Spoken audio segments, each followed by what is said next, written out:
Autoline Daily is brought to you by Bosch. The number of clean diesel models in North America will double by 2014. Bosch Clean Diesel. Good, clean, fun. Bridgestone. Your journey, our passion. And by Dow Automotive Systems. Improving durability and increasing design flexibility with Betamate structural adhesives at dowbetamate.com. This is Autoline Daily for the last day of February, and here's what's going on in the global automotive industry. The National Highway Traffic Safety Administration in the U.S. was on the verge of mandating backup cameras in all vehicles, but decided to put those plans on hold as it collects more input. Well, here's my Autoline input. You're betting on the wrong technology, NHTSA. Maybe you ought to test drive these backup cameras before you mandate them. In my test drives, I've discovered that if the camera lens gets rain on it, or ice, or snow, or dirt, you can't see what's behind the car. Remember, the camera lenses are really dinky, smaller than the fingernail on your pinky, so it's very easy for them to get dirty. And in winter weather, it can take a while before the screen warms up. People aren't going to wait for it to come on, they're just going to go. NHTSA should be adopting sonar sensors, which are oblivious to weather and dirt, and are cheaper than cameras and screens. And that's what you want if you're trying to prevent cars from backing over people. In another sign of the problems at Fisker, the company just appointed Tom LaSorda as the new CEO of the company. Heinrich Fisker will stay on as the chairman, but he's turning day-to-day operations over to LaSorda. Maybe this will help the fledgling company, but I doubt it. LaSorda was president of Chrysler as it was being run into the ground, overproducing when it was owned by Daimler, and gutting product development when it was run by Cerberus. LaSorda is a good manufacturing guy, but Fisker's problem is that EVs just are not selling, and he's soon going to join the growing list of EV startups that are failing. Oh, this just in. EV startup Bright Automotive just announced it is going out of business. Peugeot's in deep trouble too. 60% of its sales are in Europe, and we know where that market's headed. Yet General Motors is poised to grab a 7% stake in the company, and GM is not the only automaker that's interested. The Detroit News reports that Fiat CEO Sergio Marchionne is hungry for a piece of the Peugeot pie. The two companies already have a joint venture for building light commercial vehicles, and Peugeot could give Fiat access to business opportunities in Russia and China, where it's particularly weak. But if Peugeot and GM and Fiat get together, it could get very complicated very quickly. Better go out and hire some experts in complexity theory, guys, because this arrangement could take forever to get anything done. Mazda plans to drop its rotary-powered RX-8 sports car this June, but it's still developing its Wankel engine.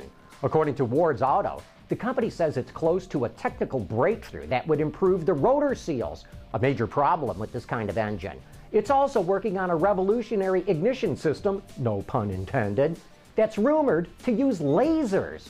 You know, that's all fine and good, but why is Mazda, a small independent automaker, investing so much time and money in rotary engines? They have never caught on in the history of the auto industry, and besides, they're hugely expensive to manufacture because of all the machining that they require. Plus, they have reliability, fuel economy, and emissions issues.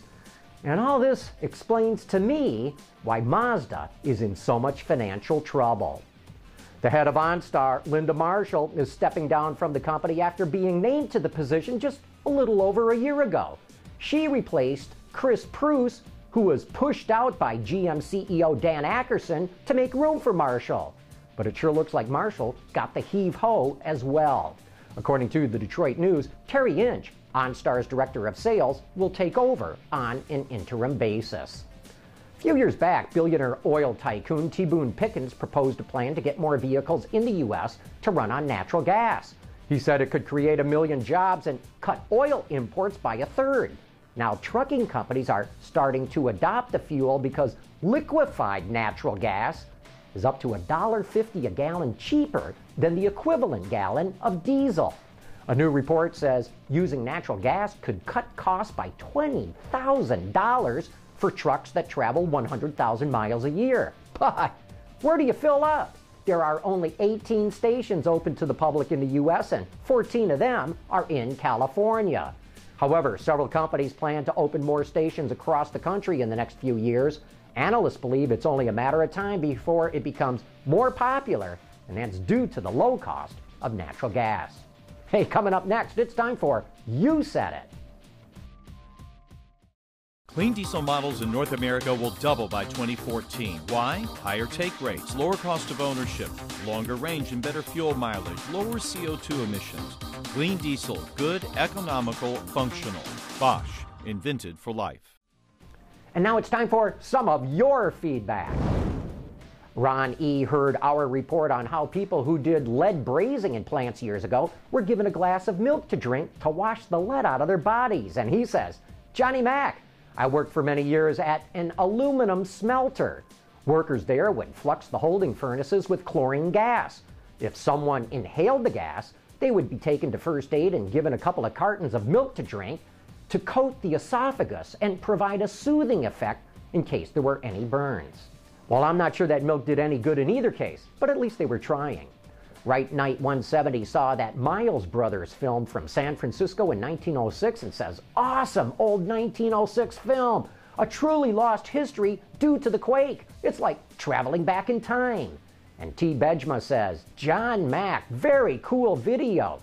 Amazing that there was no one killed in that scene between the car cutting off the trolley and all the people walking in front of it and standing in the road. Yeah, back in those days it was assumed that you would use common sense and assume personal responsibility. Our litigious society, fueled by plaintiff attorneys, had not yet come on the scene. Oak Cabin liked one aspect of my interview with Transportation Secretary Ray LaHood. This had to be rigged or very good timing, he says. Did anyone see the lady in the background talking on her cell phone while LaHood talked about cell phone use? I missed about half of LaHood's talk because I was distracted by the lady with the cell phone. Oh, Cabin, when we played that interview back during our editing, I about fell off my chair laughing when I saw that. And Maserati Quattraport saw our report that GM Holden is developing an LPG car for the Australian market and says, I don't understand what liquefied petroleum gas means. How does it differ from the current petrol we use for our vehicle? Well, Maserati Quattraport LPG is liquid propane. By liquefying it, you can pack a lot more into a gas tank with a much higher energy density than if it's just a gas. Hey, thanks for all your comments and letters. We love to go through them all. But that wraps up today's show. Thanks for watching, and please join us again tomorrow.